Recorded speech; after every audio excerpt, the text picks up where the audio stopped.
Hare Krishna, I am Srita Sunil with you in 2-minute Mahabharata stories. Let us chant chapter 11, verse 6 of Bhagavad Gita.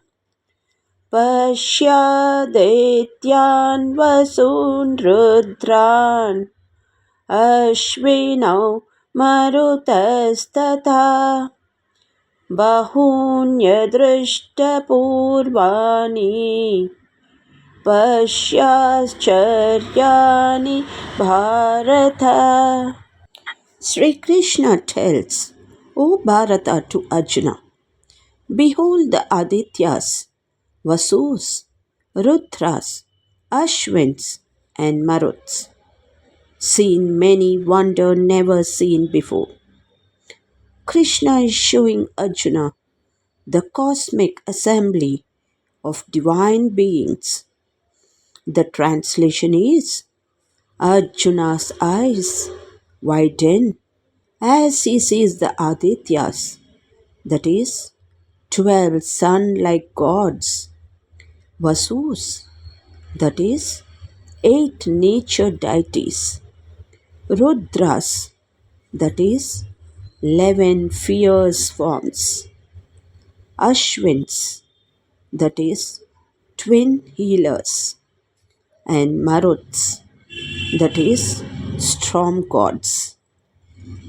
He witnesses countless other divine beings and cosmic wonders which he would never have seen before. ಕನ್ನಡದಲ್ಲಿ ನೋಡೋಣವೇ?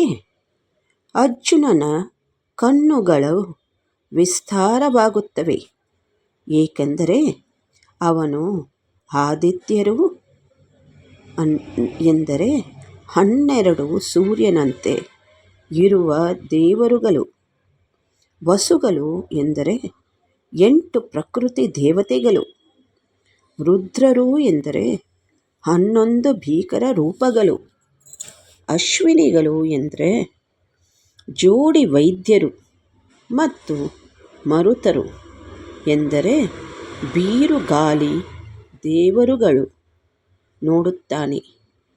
ಅವನು ಇತರ ಅಸಂಖ್ಯಾತ ದೈವಿಕ ಜೀವಿಗಳು ಮತ್ತು cosmic ಅದ್ಭುತಗಳು ಅವನು ಎಂದಿಗೂ ನೋಡಿರದ ವಿಷಯಗಳನ್ನು ನೋಡುತ್ತಾನೆ.